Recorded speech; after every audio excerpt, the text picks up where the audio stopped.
Hey everyone. Hey everyone. My name is Mike, Coach Mike, and today I'm going to share with you my why of why I became a coach. My friend and colleague Leah threw out this challenge to us fellow coaches to share with everyone what it is that drove us to become a coach, or what it is that drove us to be better and help people out. So I'm shooting from the hip here. I don't have a script. My story is kind of twofold. It's going to lead into why I decided to get back into fitness, and then why I became a coach in conjunction with that. So it really started off, honestly, about 2009, 2010, somewhere back in there. I'd been out of the Army for about 8 years at that point, and I was under the impression that I would stay in shape forever without maintaining it. I was in pretty good shape in my Army career, and so I thought I'd just keep on moving along with me. Fortunately, as we all know, if you don't keep up with something, that's not going to stay true. So yeah, I started gaining weight. Not a whole lot of weight. I'm not like most of the people, I guess you could say, that are struggling with weight challenges or gained a lot of weight, and so now they're trying to lose it. I'm kind of more average. I mean, I'm a very skinny, lanky guy. I mean, I weighed 148 when I graduated high school. I think when I got through basic training, then I bulked up to 155. I'm a skinny guy. Fast forward to 2010, I got up to about 175, 180, excuse me.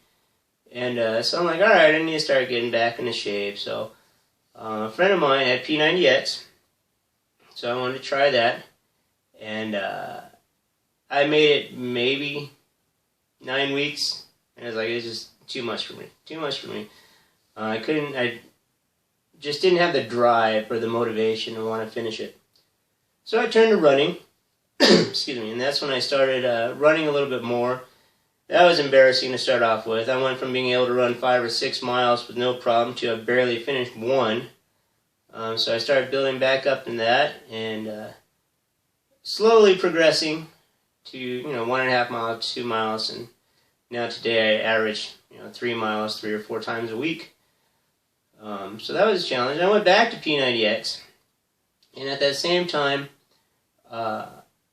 I tried coaching out, and it wasn't the right time for me. I wasn't sure what I wanted to do as far as being a coach, or what to do as far as being a coach, and I wasn't confident in myself because I wasn't where I wanted to be. So I felt that wasn't right. That wasn't proper to not be where I should be health-wise and nutrition-wise, and trying to encourage people to do the same. So I was hit and miss for a couple of years there, honestly. Going back and forth between trying P90X and running, but I didn't change my nutrition. I still drank sodas and ate pizzas by the box, and I didn't care. What really started to hit home was seeing my mom's health deteriorate. Over the years, when I was younger, I lost my grandfather at probably the age of 8 to diabetes. I learned through family history that both my great-grandparents were diabetics. And what was hard was my mom was a diabetic.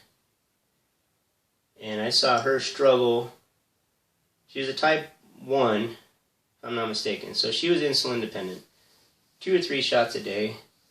And when I was younger, she did really well about maintaining her nutrition and trying to stay active. But as she got older and we were separated by a couple of states, it got harder for her to find that drive to maintain her health and stay as healthy as she could.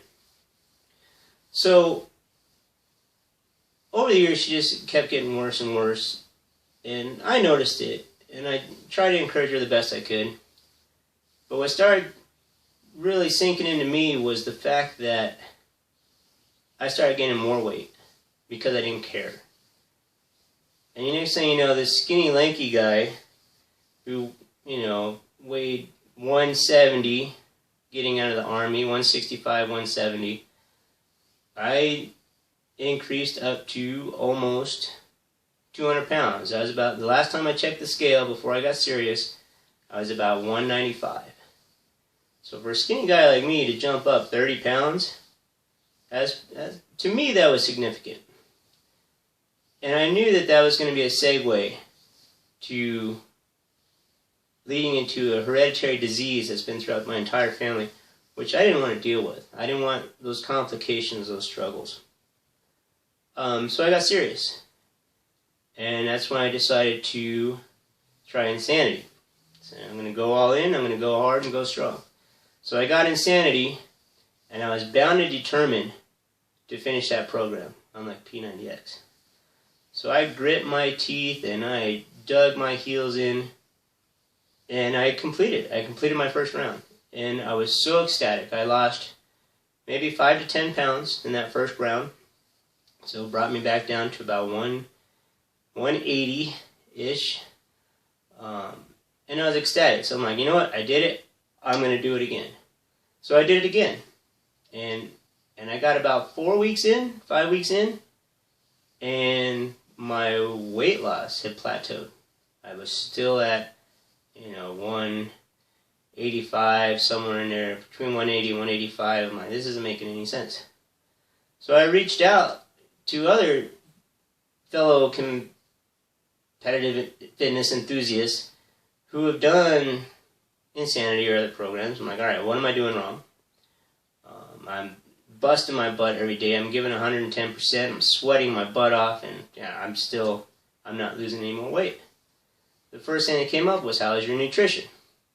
Well, obviously I was still drinking sodas and eating overly processed foods, and so that wasn't helping my case, and I wasn't paying attention to how much I ate or how little I ate. Come to find out, I was eating too little. So I started focusing on that, getting my nutrition locked in, and after a couple weeks, all of a sudden the weight started coming off again. So at that time I talked with my coach, and he invited me to join his team.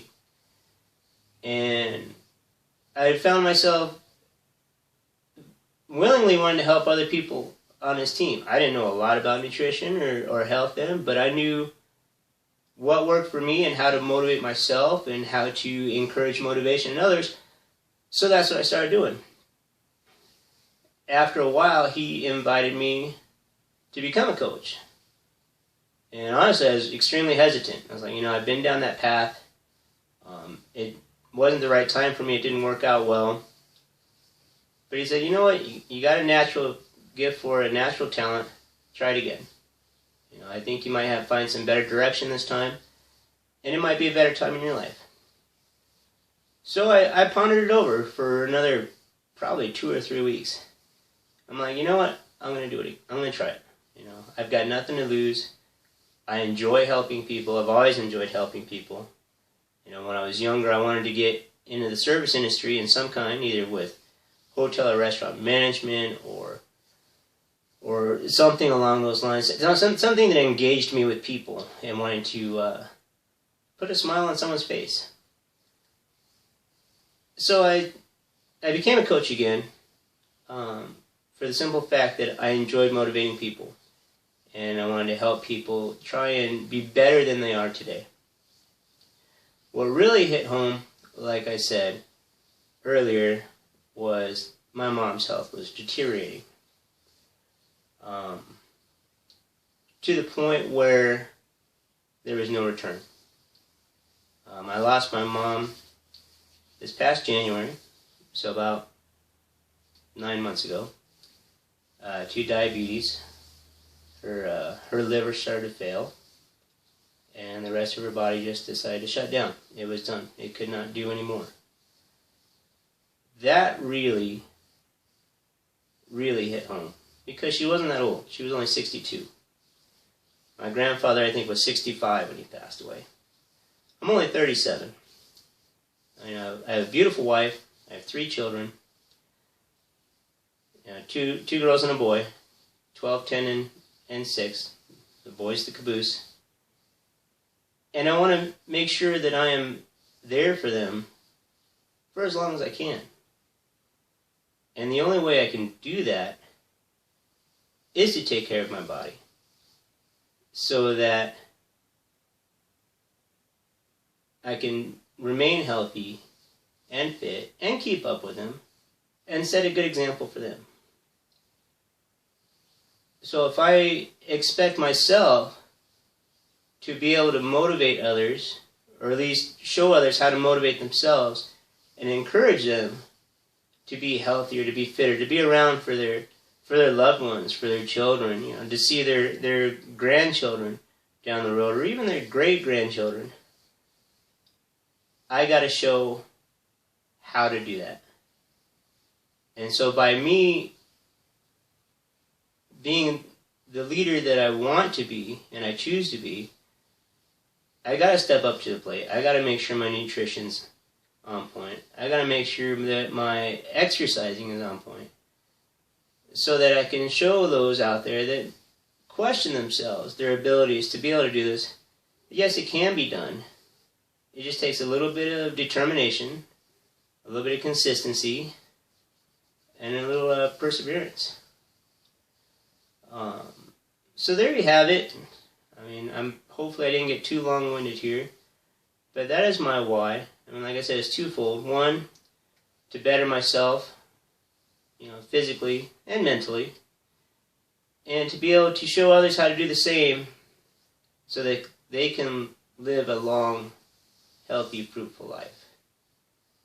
So I hope this helps you understand where I'm coming from, and possibly